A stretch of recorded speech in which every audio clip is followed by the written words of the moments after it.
everyone, Tim Caton here. It's a great day to be alive. I just want to talk to you about, and I've talked to many of you, I've shared this with many of you, this word, on the Greater Tater. We've all got taters in our lives. We've got irritators.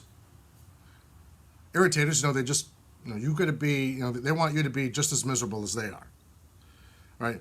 There's spectators. Spectators are always watching, but they never participate.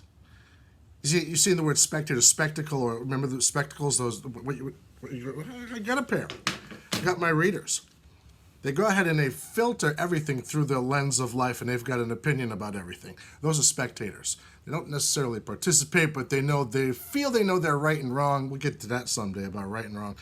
And they go ahead and they filter everything through. They're spectators, through their spectacles. There's promenaders. There are promenaders out there. There are people that just dance around the subject, dance around the point of change and hope and decision making. They just promenade. They dance around the whole deal. And then there's hesitators. Hesitators. They hesitate because they don't really believe and trust the love of the Father in their life. They hesitate. I got a couple of others here. There's haters. Haters. They're embittered by life's happenings. Remember, the difference between bitter or better is the letter I. I'm just hurt and offended. These are people at times can go ahead and not only they allow that anger to fester and they become haters. Everybody's got taters in their life. Let me see, are there any other? We already talked about irritators, right? But I like the agitator. The agitator. Yep, Jesus was an agitator.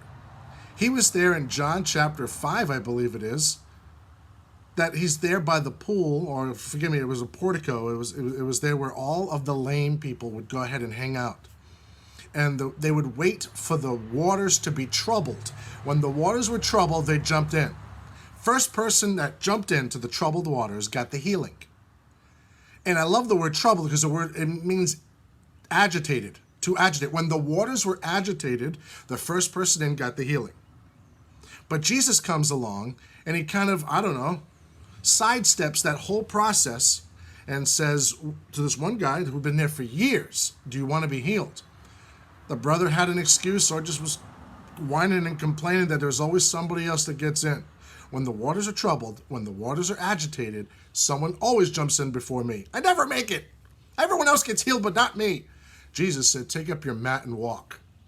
Because you see, the waters are always troubled with me. The waters are always agitated with me. What's that thing when you go ahead and you lift the lid of your washing machine, that thing in the middle, the agitator? Woohoo! The waters are always agitated with Jesus. The waters of healing, the waters of hope, the waters of change and refreshing are always agitated with him. He doesn't sit docile, if you will, and on the throne, wondering whether or not we're going to pray enough or believe enough. The waters are always agitated with him. That guy didn't show much faith. He just listened to what Jesus said and took up his mat and walked and went home. Thank God for the agitator in your life. He agitated the religious spirit of the day. They couldn't stand the fact that there was someone healed on the Sabbath. Or, what are you carrying that mat for? Well, he said, I was healed.